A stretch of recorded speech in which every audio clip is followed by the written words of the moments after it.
సిద్దిపేటలో జరిగిన ఉపాధ్యాయురాలు వజ్రమ్మ పదవి విరమణ సత్కార కార్యక్రమంలో మాజీ మంత్రి BRS deputy floor leader Harish Rao పాల్గొన్నారు. ఈ సందర్భంగా రాష్ట్రంలో ఉద్యోగులు ఉపాధ్యాయులు ఎదుర్కొంటున్న సమస్యలపై రాష్ట్ర ప్రభుత్వం ముఖ్యమంత్రి రేవంత్ రెడ్డి వ్యవహరిస్తున్న కక్షపూరిత విధానాన్ని ఎండగట్టారు. గత బీఆర్ఎస్ ప్రభుత్వ హయాంలో ఉద్యోగులు పదవి విరమణ పొందిన వెంటనే వారికి రావాల్సిన బెనిఫిట్స్ అన్నీ అందేవి. కానీ ఇప్పుడు రిటైర్ అవుతున్న వారికి తమ సొంత డబ్బులు ఎప్పుడొస్తాయో తెలియని అయోమయ పరిస్థితి నెలకొందని అన్నారు. ముఖ్యమంత్రి రేవంత్ రెడ్డి 99 రోజుల్లో రిటైర్డ్ ఉద్యోగుల డబ్బులని ఇచ్చేస్తామని చెప్పారు. ఆ మాట ఎక్కడికి పోయింది? ముఖ్యమంత్రి కుర్చీలో కూర్చొని ఇచ్చిన మాటకు ఒక్క విలువ ఉండాలి. మాట మీద నమ్మకం కోల్పోతే ఆ కుర్చీకి ఆ పదవికి గౌరవం ఉండదని హరీష్ అన్నారు. GPF, TA, DA surrender leaves కింద ఉద్యోగులు తమ జీవితకాలంలో దాచుకున్న సొంత పైసలు కూడా రిటైర్ అయిన తర్వాత వాళ్ళకి ఇవ్వకుండా ప్రభుత్వం ఆపేస్తుందని అన్నారు. కవితను ఇక్కడ చెప్పి నెక్స్ట్ ప్రెజెంట్ చేస్తా అనుకుంటున్నా. దానికి సమానంగా కొలిచే ఏకైక వృత్తి కేవలం ఉపాధ్యాయుతో సమానం. మన తల్లిదండ్రులు మనం ఎలా దైవంతో భావిస్తామో, దైవంతో సమానంగా భావిస్తామో, ఉపాధ్యాయులను కూడా రమేష్ రెడ్డి గారు, మా డాడీ, మా నాన్న అండ్ మా అమ్మ కవిత ఇద్దరు చెప్పుకోవడానికి చాలా గర్వంగా ఫీల్ అవుతున్నా. నేను ఈరోజు పేరెంట్స్ అయితే ఎంత విలువ ఉంటుందో అదే పేరెంట్స్ టీచర్స్ గా కూడా పనిచేస్తున్నారంటే నాకు చిన్నారి గారు ఒక కవిత చెప్తారనమాట. నాకు చాలా జన్మకే జన్మైనవమ్మ ప్రకృతి నీవేనమ్మా, పడతి నీవేనమ్మా, జనని నీవేనమ్మా, జన్మకే జన్మైనవమ్మ, పుడమిపై మోపిన నీ పాదం జగతికి పోసెనులే ప్రాణం, అమ్మ నీవేనమ్మా, పడతి నీవేనమ్మా, జనని తాకిన నీ ఘనత, అవనిలో నిండిన నీ చరిత, నిన్ను కొని అడగలో కన సరితూగే పదములేదట వనిత, ప్రకృతి నీవే. భావించినటువంటి ఆత్మీయులు హరీష్ రావు గారికి ధన్యవాదాలు. ఈ సభను ఉద్దేశించి జ్వరంగా ఉన్నప్పటికీ వజ్రమ్మ గారు నిలిచేవు కవి కావ్యానికి అందనిగా, కృతివి నీవేనమ్మా, పడతివి నీవేనమ్మా, జనని. ఎమ్మెల్సీ దేశపతి శ్రీనివాస్ గారు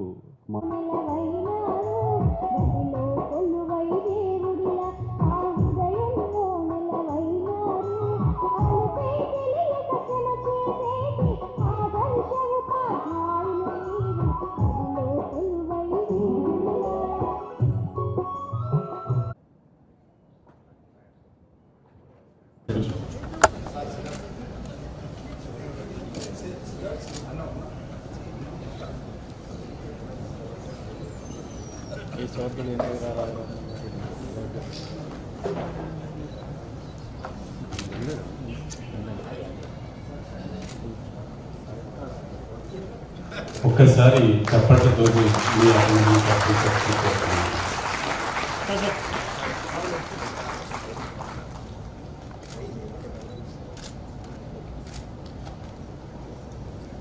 థ్యాంక్ యూ. హరీష్ రావు గారిని అంకిత్ రావచ్చు, వీళ్ళుంటే అవకాశం ఉంటే మాట్లాడడం కూడా అవకాశం దొరుకుతుంది. దయచేసి మీకు అందరూ ఇక్కడికి లంచ్ లాస్ట్లో మనం ప్రశాంతంగా లంచ్ చేసుకుని. బట్ ఏది ఏమైనా నేను చాలా సంవత్సరాలుగా నాకు సిద్ధారెడ్డి సార్తో చాలా అనుబంధం ఉండేది. కానీ నేను ఎప్పుడు గమనించినా కూడా భగవాన్ రెడ్డి గారు 20-25 ఏళ్ళుగా నేను సిద్దిపేటలో చూస్తూ ఉన్నా. చాలా సింపుల్సిటీ, అంటే వాళ్ళు తమ పనేందో తాము తప్ప, వృత్తి ధర్మము ఉద్యోగ ధర్మం తప్ప ఇంకొక దాన్ని పట్టించుకునేటువంటి వాళ్ళు కాదు. వజ్రమ్మ గారు చాలా కార్యక్రమాల్లో కనబడుతూ ఉండేది. భగవాన్ రెడ్డి గారిని కూడా చాలా సందర్భాల్లో కలుస్తూ ఉండేవాడిని. సిద్ధారెడ్డి సార్తో కూడా కలుస్తూ ఉండేవాడిని. కానీ ఎప్పుడు తను ఇట్లా ముందుకు వచ్చే ప్రయత్నమో, ఐడెంటిటీ కోరుకునే ప్రయత్నమో ఎప్పుడూ చేసేవారు కాదు. అటు వజ్రమ్మ గారైనా మా భగవాన్ రెడ్డి గారైనా ఉపాధ్యాయులుగా విద్యా అభివృద్ధి కోసం నిజంగా ఎంతో చిత్తశుద్ధితో తమ పిల్లల్ని ఎలా చదివించారో, ప్రభుత్వ పాఠశాలల్లో పిల్లల్ని కూడా అలా చదివించాలనే ఒక పట్టుదలతో పనిచేసినటువంటి కుటుంబం. నిజంగా భగవంతుడు కూడా ఆ నిజాయితీ వాళ్ళ లోపల ఉంది కనుకనే పిల్లలకు అఖిల్కు మరియు అంకిత్కు బ్రహ్మాండమైనటువంటి అవకాశం ఇవాళ భగవంతుడు కల్పించినాడు. అంటే ఎప్పుడైనా మనం మంచి చేస్తే తప్పకుండా మనకు ఆ దేవుడి ఆశీస్సులు ఉంటాయి, మన పిల్లలకు మంచి జరుగుతుంది అనేటువంటి కర్మ సిద్ధాంతాన్ని మనం నమ్మాలి. సో అలా మంచిగా వాళ్ళు పనిచేసిండ్రు, సమాజం కోసం పనిచేసిండ్రు, పిల్లల్ని బాగా చదివించుకున్నారు. ఇవాళ పిల్లలు నిజంగా ఆ తల్లిదండ్రులకు గొప్ప గౌరవాన్ని తెచ్చిపెట్టినారు. నిజానికి ఏ తల్లిదండ్రులు అయినా ఏం కోరుకుంటారు, మాకంటే నా పిల్లలు ఇంకా బాగా ఉండాలి, నాకంటే నా పిల్లలు ఉన్నతమైన స్థానంలో ఉండాలి అని తల్లిదండ్రులు కోరుకుంటారు. అంతకు మించిన ఆనందం, అంతకు మించిన సంతోషం తల్లిదండ్రులకు ఇంకేం ఉండదు. మన కళ్ళ ముందు మన పిల్లలు మనకంటే బాగలేకనో, అనారోగ్యంగానో, వృత్తిపరంగానో, విద్యాపరంగానో, సామాజికంగానో వాళ్ళు బాగలేకపోతే ఆ తల్లిదండ్రులు పడే బాధ మనం మాటల్లో చెప్పలేము. కానీ అదే తల్లిదండ్రులు నాకంటే నా పిల్లలు గొప్పవాళ్ళు ఏంటంటే ఆ మనసులో కలిగే ఆనందం, వాళ్ళు పొందే ఆ ఉప్పొంగం ఏదైతే ఉందో అది కూడా చాలా గొప్ప అనుభూతి. ఆ అనుభూతి ఈరోజు మా సోదరిమణి వజ్రమ్మ గారికి, భగవాన్ రెడ్డి గారికి దక్కడం నిజంగా నాకు కూడా చాలా సంతోషంగా ఉంది. అంటే they made Siddipet to be proud. మరి ఒక ఆ తల్లిదండ్రులకే కాదు, మొత్తం యావత్ సిద్దిపేటలో మా పిల్లలు ఇలా గ్రూప్ 1లో మా సిద్దిపేట పిల్లలకు వచ్చింది అంటే ఆ భగవాన్ రెడ్డి గారు, వజ్రమ్మ ఎంత సంతోషపడ్డారో నేను అంత సంతోషపడ్డా, సిద్దిపేట కూడా అంత సంతోషపడ్డది. మొదటి నుంచి కూడా అబ్బాయి చెప్పేవాడు నాకు, ఇరిగేషన్ డిపార్ట్మెంట్లో ఏఈగా చేరినప్పుడు నాకు కలిశాడు. అప్పుడు నేను ఇరిగేషన్ మినిస్టర్గా పనిచేస్తున్నాను. ఇరిగేషన్ డిపార్ట్మెంట్లో అది కూడా మన సిద్దిపేటలో, మన కాళేశ్వరం ప్రాజెక్టులో, మన మల్లన్న సాగర్ ప్రాజెక్టు నిర్మాణంలో పనిచేస్తున్నాడు. పనిచేస్తూ మళ్ళీ ఒకరోజు వచ్చాడు నా దగ్గరికి. సరే ఆ ఉద్యోగం నియామక పత్రం ఆ రోజు నేనే ఇచ్చే అవకాశం దొరికింది. అదేవిధంగా సిద్దిపేటలోనే పనిచేసి నేను నా సిద్దిపేటకు ఏదో చేయాలనే తపనతోని మల్లన్న సాగర్ ప్రాజెక్ట్ నిర్మాణంలో పనిచేసినారు. మళ్ళీ ఒకరోజు నా దగ్గరికి వచ్చి నేను లీవ్ పెడుతున్నాను, నేను సివిల్ సర్వెంట్గా గ్రూప్స్ కాదు ఐఏఎస్ కొట్టుకొని మళ్ళీ కనబడతా మీకు అని చెప్పిపోయినాడు నాకు. నేను లీవ్ పెట్టి వెళ్తున్నా అని చెప్పిపోయాడు. మళ్ళీ ఎప్పుడు కలిసిందంటే గ్రూప్ 1లో డిఎస్పీగా సెలెక్ట్ అయ్యి మళ్ళీ కలిసినాడు.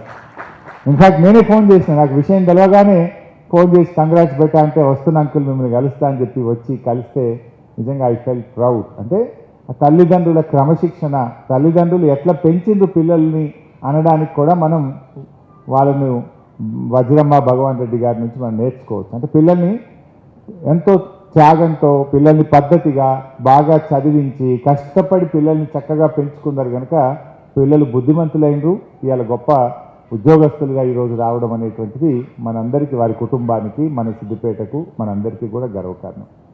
సో ఈ రకంగా మా వజ్రమ్మ గారు రిటైర్ కావడం నిజంగా, సరే ఎవరమైనా రిటైర్ కావాల్సిందే, బట్ వారి చివరి రోజుల్లో కూడా ఇమాంబాద్లో పనిచేసి వారు జాయిన్ అయినప్పుడు 25 మంది పిల్లలు ఉండే. వారు జాయిన్ అయినాక ఆ స్కూల్ స్ట్రెంత్ పెంచాలి, 8 మంది టీచర్లు, 25 మంది పిల్లలు. కానీ వజ్రమ్మ గారు ఇట్లా కాదు, మేము ఇంతమంది టీచర్లు ఉన్నాం, ఇక స్ట్రెంత్ పెంచాలి అని కష్టపడి బాగా స్ట్రెంత్ పెంచడానికి ఒక్కొక్క పిల్లోని కూడా తల్లిదండ్రుల్ని, అక్కడ ఉండే ప్రజాప్రతినిధుల్ని కన్విన్స్ చేస్తూ పిల్లల్ని తీసుకొచ్చే ప్రయత్నం చేసినారు. అంటే ఒక పట్టుదల, ఒక నిజాయితీ, నిజంగా నేను వృత్తి ధర్మం, నా ఉద్యోగ ధర్మాన్ని నెరవేర్చాలి, నేను చెయ్యాలనేటువంటి ఒక పట్టుదల వారిలో నేను చూడడం జరిగింది.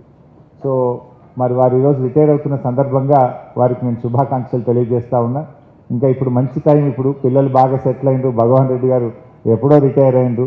ఇంకా ఇప్పుడన్నా కొంచెం జీవితంలో వారికి ఇష్టమైన ప్రదేశాలకు వెళ్ళడమో, ఇంకా మంచిగా సమయాన్ని గడిపేటువంటి ఒక అవకాశం, ఎంతో కష్టపడి పైకి వచ్చిండ్రు, పిల్లల్ని సెటిల్ చేసిండ్రు కనుక ఈ వచ్చే 10 ఏళ్ళు ఆరోగ్యంగా మంచిగా రాష్ట్రం, దేశం అంతా తిరుగుతూ తమ సమయాన్ని మంచిగా ఆనందంగా, ఆహ్లాదంగా గడపాలని చెప్పి నేను ఆకాంక్షిస్తూ ఉన్నాను.